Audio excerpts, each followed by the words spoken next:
Bonjour et bienvenue sur le podcast One Thing in a French Day, un podcast que vous pouvez également suivre sur YouTube.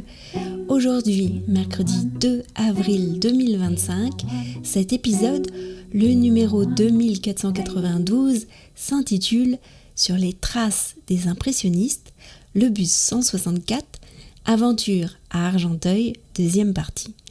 J'espère que vous allez bien et que vous êtes de bonne humeur.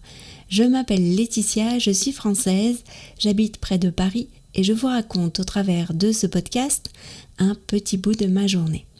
Vous pouvez vous abonner pour recevoir le transcript, le texte du podcast qui est envoyé par email à chaque fois qu'un épisode est mis en ligne.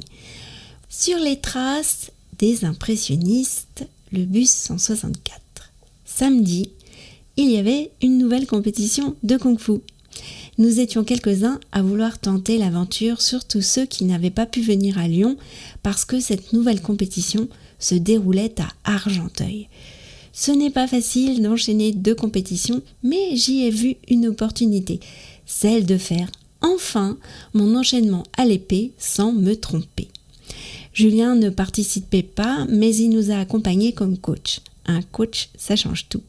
Pour nous y rendre, nous avons pris le bus, le 164, celui qui va à Paris depuis le stade de Courbevoie, en passant par Neuilly et la porte de Champéret. Là, nous le prenions dans l'autre sens, et c'était une première pour nous 4 du club qui étions à bord.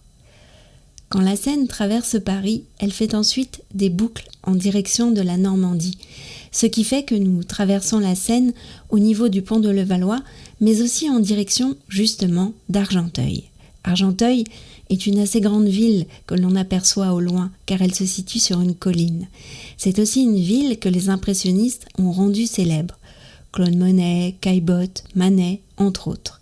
Claude Monet y a habité 5 ans avant de déménager à Giverny et c'est à Argenteuil qu'il a peint des dizaines et des dizaines de tableaux.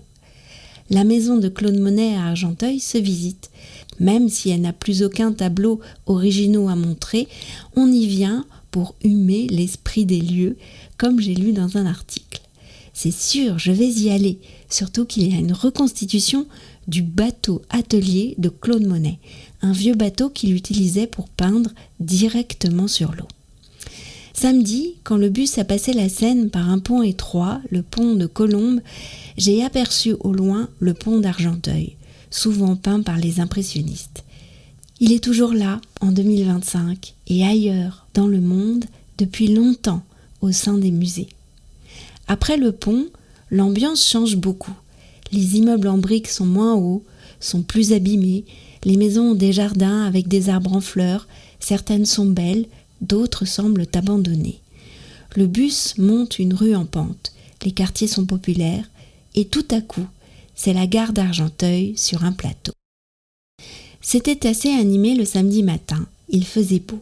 Quand nous sommes arrivés à la compétition, j'ai retrouvé le président du club organisateur, Wilfried.